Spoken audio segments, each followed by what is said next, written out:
We're going to look at how to set up clipless pedals and shoes. First, let's look at cleat placement in the shoe. The cleat is this little metal interface that actually clips into the spring retention system on the pedal. The placement on the bottom of the shoe is really important for pedaling efficiency, but it also affects how well you move your weight around on the bike. In the bottom of your shoe, you have two of these slots so you can move the cleat up and down and get a feel for where you want to place that cleat. Something I see a lot of with coaching is a lot of people have their cleat really far forward in the shoe, and that will make you ride slightly toe down. It's not always the best place to be, especially if you're riding technical trails. So actually sliding your cleat further back in the shoe will make you stand a little bit flatter on the pedal rather than being up and on your toes like that. There's a slight argument that if you stand a little bit more toes down, you'll use your calves more for pedaling, but there's nothing that really proves that that is a more powerful pedal stroke. So something I definitely noticed that if you bring that cleat a little bit further back, it will flatten your foot out, and that can really help with riding technical terrain.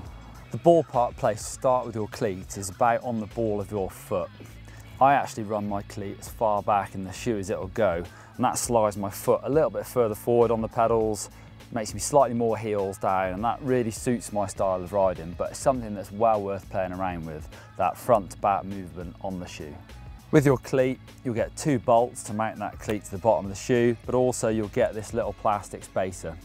First thing I'll do would mount that cleat to the bottom of my shoe in that fore to aft position that I feel is comfortable for me, and then try and actually put the shoe on and clip into your pedal. If you feel any of that rubber touching that pedal and sort of restricting you from clipping in or clipping out, I would then try fitting this spacer. That's going to bring your cleat a little bit further away from the shoe, and that might help so you don't touch that shoe on the pedal. Alternatively, you could just take a bit of a Stanley blade to that rubber and get rid of some of that rubber so you can get in and out nicely. Crank Brothers have this nifty little system with their cleats. So one cleat has a dot on it, the other one doesn't. If you put the cleat with the dot on your right shoe, you'll release at 15 degrees. If you put it on your left shoe, it'll release at 20 degrees. So you can actually choose when you want your foot to come out of that pedal. Really nifty little system. I run the dot on my right shoe, so I've got the earlier release. So once we've got our fore to aft position, next we'll look at this side to side placement. You might find that if you have your cleat too far to the outside of your shoe, that's going to put your foot really close up to the cranks. So especially on your back foot, you might find that when you try and clip out, you actually push your toe into the crank before you can get out of your pedal. So in that case, I would then slide this cleat to the inside of the foot.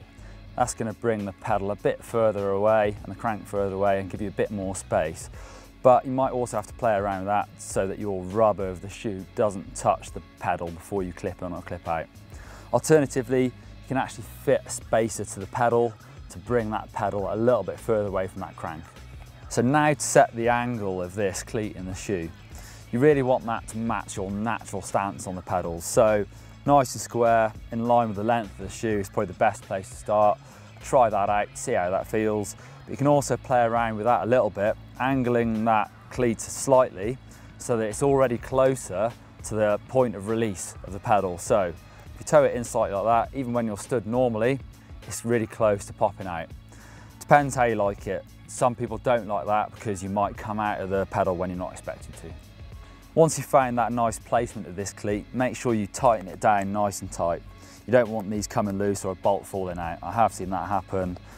What then can happen is that cleat will start spinning in the shoe and you'll get stuck to that pedal, and then you have one of those embarrassing tip overs where you can't get out. Now to the pedals. You can get different styles of pedals. Here is a Crank Brothers Mallet DH. You can see there's a big cage on the outside of it, a downhill pedal. Here's a Crank Brothers Candy. This is more of a cross-country pedal. As you can see, it's much smaller, much lighter. So let's start with the downhill pedals. Obviously this big cage is going to give you some support, so you can actually feel that pedal on the bottom of your shoe. So you get a little bit of friction. You've also got these little adjustable grub screws, so you can play around with those so you can feel a little bit of the pedal on the bottom of the shoe. Obviously if you bring them out too much, you'll get too much friction, and that's going to make it much harder to get in and out of that pedal. I really like this style of pedal, and it seems to work really nicely with a slightly softer soled shoe. So it feels almost like a flat pedal. You can actually feel that pedal in the bottom of your shoe. What you'll find is with these smaller cross-country pedals, they're suited much better to these cross-country shoes. They'll have a much stiffer sole, so you don't really need that extra support of a big platform pedal. You just got that sole support in your foot. As you can see with this big downhill style pedal, the shoe is really touching the pedal, so there's a lot of feel there in the bottom of your foot. Also really good for maybe if you're not clipped in on a technical section, you've still got a big platform to stand on.